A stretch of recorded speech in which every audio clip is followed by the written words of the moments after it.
first thing I wanted to try out was their IP68 rating, and while I didn't go too crazy, it easily survived splashes and a few dunks in water.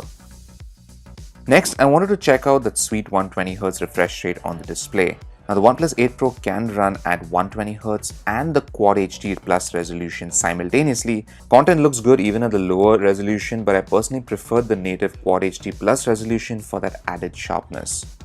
Palm projection works well, and I was able to use the phone even when the sides of my hand were clearly in contact with the display. Another feature present only in the 8 Pro is motion graphics smoothing.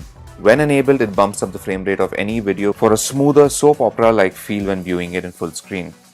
The display is vibrant, colorful, and has good brightness. The stereo speakers sound great, they are loud, sound balanced, and the Dolby Atmos setting helps improve the quality and spatial separation.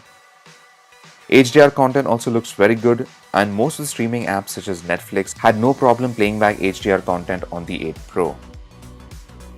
The 8 Pro's in-display fingerprint sensor works very well without any fuss. You can also use face recognition, which I found to be equally fast.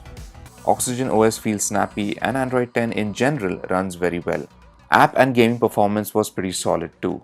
Real Racing 3 looked great on the 8 Pro's display. Games with colorful graphics such as Hungry Dragon and Hawk looked especially good.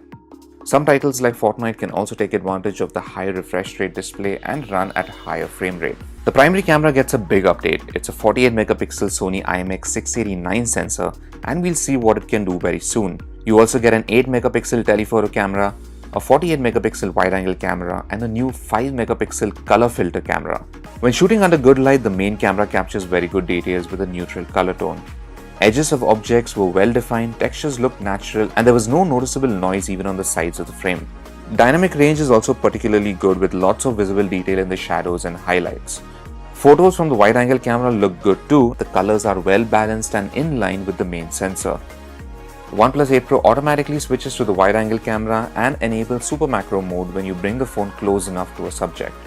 Low light, the main sensor captures well-lit landscape shots with good details.